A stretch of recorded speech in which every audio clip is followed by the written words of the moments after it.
They said no man could outdraw him, not in Texas, not in Arizona, not in the whole wide, dust-covered frontier. But here's the thing about being called the fastest gun in the West. The title isn't just a badge of honor, it's a target, and sooner or later somebody was bound to test it. Now let me take you back to a time when the West wasn't the romantic picture on postcards, but a place where life was cheap and stories were currency. His name was Eli Turner. Folks didn't remember where he came from. Some swore he'd been a farm boy out of Missouri. Others whispered he once rode with a gang down in New Mexico. The truth? Well, like most legends, it got lost in the telling. What mattered was his reputation. Eli could draw and fire before most men even blinked. They say his first duel wasn't even supposed to be a duel at all. A drunken ranch hand had been mouthing off in a saloon, accusing Eli of cheating at cards. Eli didn't argue. He didn't even raise his voice. He just stared, calm as a preacher on Sunday. The ranch hand reached for his pistol and never cleared leather. Eli's shot was already in the air, slamming into the wall an inch from the man's hand. That was all it took. Word spread. By the next week, people were calling him Quick Draw Eli. By the next month, he was already the fastest gun this side of the Rio Grande. Funny how stories grow like tumbleweeds, rolling, gathering dust and rumor, until they're too big to ignore. And you know, it's kind of like today. Ever notice how one little thing can blow up your reputation? Maybe you said something once at work, or pulled off a lucky shot in a pickup basketball game, and suddenly everybody thinks you're that guy. It sticks. It follows you. And whether you like it or not, you've got to live up to it. That was Eli. Every saloon, every dusty main street, every passing stranger, they all wanted to see the legend with their own eyes. And if they were feeling brave or foolish, they wanted to test him. Now here's the part that made Eli different. He didn't brag, didn't go looking for fights. He was the quiet type, the kind who'd rather sip whiskey at the end of the bar than stand center stage. But in the West, silence was dangerous. It left room for imagination. Folks filled in the blanks, and pretty soon the myth was bigger than the man. They told stories about Eli shooting the spurs off a man's boots at 20 paces, about him splitting a playing card clean in two with a single bullet. Some even claimed he once shot a rattlesnake mid-strike without breaking a sweat. Did he really do all that? Probably not. But once folks decide you're a legend, the truth doesn't matter anymore. But here's where it gets interesting. Being the fastest gun in the West wasn't just a story you told over whiskey. It was a challenge carved into the very air of the frontier. And one hot July afternoon, under the blazing sun of a small Texas town, that challenge finally walked up to Eli Turner. And trust me, you'll want to hear what happened next. Here's the thing about wearing a crown, whether it's king of a country or fastest gun in the West, sooner or later someone's going to try and take it. Eli Turner had the crown, and whether he wanted it or not, the challengers came in waves. At first it was small-time drifters, young bucks who'd had one too many at the saloon and wanted to make a name for themselves. They figured if they could beat Eli, their story would be told in every bar west of the Mississippi. But here's the catch. Eli never went for the kill unless he had no choice. He'd shoot hats off heads, pistols clean out of hands, or take a man's pride instead of his life. Folks called it mercy. Others whispered it was arrogance. Either way, the legend only grew. And with every story retold, the pressure mounted. Because once the world believes you're unbeatable, you've only got two options. Prove them right forever, or prove them wrong once. Ever been in a spot like that? Where people expect you to always deliver? At work, at home, maybe even in your circle of friends. Like if you slip once, suddenly the whole image crumbles. That's what Eli lived with every day. He couldn't just be fast. He had to be faster than yesterday. And that's a tough way to live. Because when you're chasing perfection, you're also being chased by failure. By the time Eli hit 30, he couldn't walk into a town without drawing eyes. Mothers pulled their kids close, gamblers stopped shuffling cards, and every gunman within 50 miles seemed to suddenly remember they had unfinished business in that very same town. He'd sit at the bar, quiet as always, but the air around him buzzed with tension. Imagine carrying that, Every creak of a door, every shadow at your back, feeling like it might be the one who finally tests you. It wasn't just men with pistols either. Newspapers had caught wind. One Denver paper ran a headline, "Lightning Turner, the hand that never misses." That piece of ink spread faster than a prairie fire. Suddenly, Eli wasn't just a man, he was a symbol, a story bigger than himself. But stories, they attract trouble. And if you think about it, the Old West was like YouTube before YouTube. Yeah, hear me out. Back then, stories were the algorithm. You wanted fame? You had to go viral in real life. And the fastest way was to take down the man everyone was talking about. And so the challengers got meaner, rougher. No more drunk kids or overconfident cowhands. These were seasoned outlaws, bounty hunters, ex-soldiers with nerves of steel. Each one came with his own reputation, hoping to cash it in against Eli Turner. And that's when it happened. In a dusty town called Red Bluff, under the glare of a merciless sun, Eli's past and his reputation collided with a man who didn't want fame. He wanted vengeance. But who was this mysterious challenger? And what grudge could he possibly hold against the fastest gun in the West? Every legend eventually meets its shadow. And for Eli Turner, that shadow rode into town one blistering afternoon, wearing dust on his boots and vengeance in his eyes. The man's name was Caleb Dorsy. Most folks hadn't heard of him, at least not around those parts. But to those who knew, his name carried weight. Caleb wasn't some drunk farmhand looking to show off. He was a former Confederate scout, sharp as a hawk and twice as patient. He'd seen blood, battles, and the kind of death that left men hardened like stone. And more than that, he carried a grudge. See, years back, Caleb's brother had crossed paths with Eli Turner in a card game that went south. It wasn't supposed to end deadly, but it did. Caleb's brother had been quick with a temper and quicker with a pistol. Eli had been quicker still. 1 second of bad judgment, and Caleb's brother lay dead in the dust. Now, Caleb wasn't interested in fame or the headlines that made Eli larger than life. He wanted one thing, to balance the scales. You ever had that one thing you just couldn't let go of?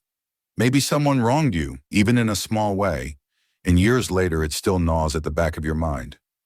Multiply that by blood, by family, by honor in a world where honor was all a man had, and you'll understand Caleb. When Caleb rode into Red Bluff, word spread like wildfire. By sundown, every man, woman, and child knew. The fastest gun in the West was about to be tested. Saloon doors stayed open, not for the breeze, but for gossip. The blacksmith stopped hammering. Even the preacher paused his sermon to whisper, "God help whichever one he doesn't call home tonight." That night, Eli sat in his usual corner of the saloon. He didn't drink much, but his glass stayed full. The air was heavy with expectation. Folks pretended to play cards or sip whiskey, but all eyes kept flicking to the door. And sure enough, just past dusk, Caleb stepped in. He didn't shout. He didn't slam his fists. He just stood there, calm, his voice steady. "Turner," he said, "you don't know me, but you knew my brother." And that's when Eli knew. The name Dorsy was a ghost from his past, one he thought had been buried by time. The saloon went quiet, the kind of quiet where you could hear the wind scratching dust against the windows. Eli didn't reach for his gun. He just nodded, eyes steady. "I remember." Now here's the thing about the Old West. Duels weren't always instant. They weren't always two men stepping outside right then and there. Sometimes it was a slow burn. Words exchanged, pride tested, the whole town simmering with tension until the inevitable broke loose. And Red Bluff simmered like a pot left too long on the stove. Kids whispered in alleyways, betting which man would still be standing. Shopkeepers stayed late just to catch a glimpse. Even the undertaker polished his pine boxes, muttering about business soon to come. It's funny, isn't it? People love stories, especially when they're not the ones in danger. Just like today, we binge dramas, true crime, anything that lets us sit safely on the sidelines while someone else faces the fire. Red Bluff was no different. To them, Eli and Caleb weren't men anymore. They were entertainment, a showdown waiting to happen. And so it was set. Two men, bound not by fame or fortune, but by the pull of fate. One carrying a legend too heavy to shake, the other carrying a grudge too deep to bury. The town of Red Bluff braced for the duel.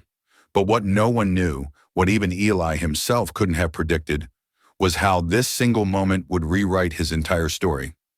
They say time slows down in a gunfight, but in Red Bluff that day, it didn't just slow down, it felt like the whole world stopped breathing. The next morning, just after dawn, Eli Turner stepped out into the main street. He looked the same as always, calm, steady, almost bored. His hat brim shaded his eyes, his duster coat shifting in the light breeze. On the far end of the street, Caleb Dorsy appeared.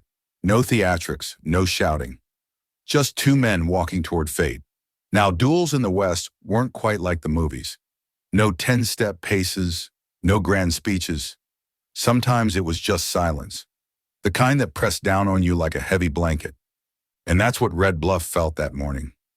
Every soul in town lined the edges of the street, whispering, praying, waiting. Even the dogs stayed quiet. Eli and Caleb stopped 30 feet apart.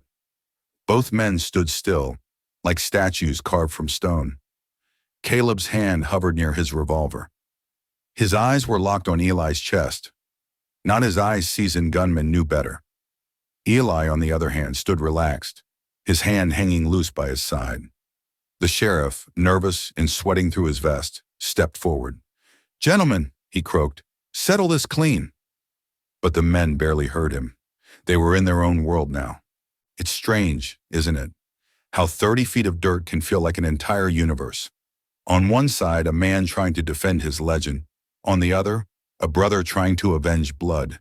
And in that silence, the weight of every story, every rumor, every headline about Eli Turner pressed down. He wasn't just a man anymore. He was the fastest gun in the West. And if he faltered now, if he hesitated even a second, the legend would die with him. Then it happened. A crow cawed overhead. Someone in the crowd gasped, and like lightning, both men moved. Caleb's hand blurred, drawing his revolver in one smooth motion. But Eli was faster. His pistol cleared the holster, his arm steady, his shot ringing out before Caleb's finger even brushed the trigger. The sound cracked through the street like thunder. But here's the twist. Eli didn't shoot to kill.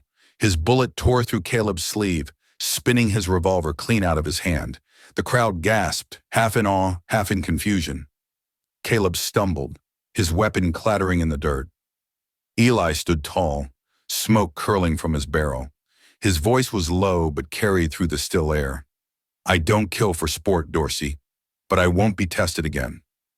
For a moment, it looked like it was over. Caleb clutched his arm, anger burning in his eyes. But anger's a dangerous thing. And instead of walking away, he lunged for his fallen gun. That's when Eli's second shot rang out. This time it hit true. Caleb fell back into the dust, his chest still, his eyes staring at the endless sky. You ever notice how quickly things can change? 1 second, it's about pride, revenge, or reputation. The next, it's about life and death. And just like that, Eli's legend grew again, but it came at a cost. Because while the crowd cheered and whispered about how he was unbeatable, Eli's face told a different story. He hadn't wanted this. He hadn't wanted the blood. But in the West, sometimes the story writes itself, and yet, the duel didn't end Eli's story. It only transformed it. Because after Red Bluff, Eli Turner wasn't just the fastest gun in the West. He was something else entirely, something he never wanted to be. But what does a man do when the legend he carries becomes heavier than the gun at his side? The duel was over. The dust had settled. And yet, the story of Eli Turner was only just beginning. Because sometimes the real fight doesn't happen at the end of a gun barrel. It happens inside a man's soul. Red Bluff was never the same after that morning. Folks told the story 100 different ways. Some swore Eli shot the gun clean out of Caleb's hand with supernatural speed. Others claimed Caleb never even drew at all.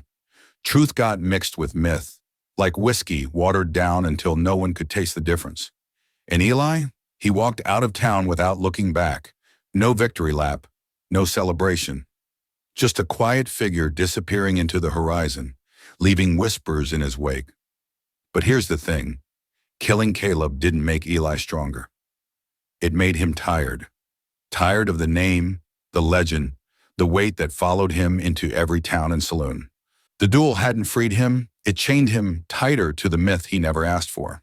You ever feel that? Like the very thing people praise you for is also the thing that exhausts you? Maybe you're the funny one in your group or the reliable one at work. And yeah, it feels good to be known. But it's also heavy because now you're not just a person, you're an expectation. That was Eli Turner. He wasn't living as a man anymore. He was living as the fastest gun in the West. Months later, newspapers picked up the story of Red Bluff. One called it the Duel of the Century. Another claimed Eli had shot twice in the time it took Caleb to draw once. By the time the tale reached San Francisco, Eli had practically become a ghost. Some said he wasn't even real. Just a story cowboys told to scare each other. And in a way, that's exactly what Eli became. Because after Red Bluff, sightings of him grew fewer and fewer. A man matching his description was seen riding through Kansas. Another swore he played poker in Colorado. But Eli never stayed long. He drifted, quieter than ever, until even the whispers began to fade. And here's the part that sticks with me. Eli Turner didn't set out to be a legend. He just wanted to survive. But in the West, survival and fame often walked hand in hand. One duel, one shot, 1 second of fate, and suddenly you're frozen in time, remembered forever for that moment. Kind of makes you think, doesn't it, about how people will remember you. Not just the big things, but the little ones. The one time you stood up when nobody else would. Or the day you said no when it would have been easier to say yes.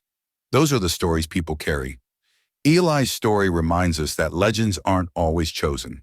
Sometimes they're thrust upon you. So what became of him? Truth is, nobody knows. Some say he died an old man in peace, hiding under a different name. Others swear he met his end in another duel, this time too slow, his legend finally outrun. But the legend of Eli Turner, the fastest gun in the West, lived on. Because one duel changed everything. Not just for him, but for every man who ever dreamed of being faster, braver, or tougher than the rest. And if you've stuck with me this far, I've got a question for you. Do you think Eli Turner was a hero or just a man trapped by his own legend? Drop your thoughts in the comments. I'd love to hear your take. If you enjoyed this ride through the dust and echoes of the Old West, hit that subscribe button.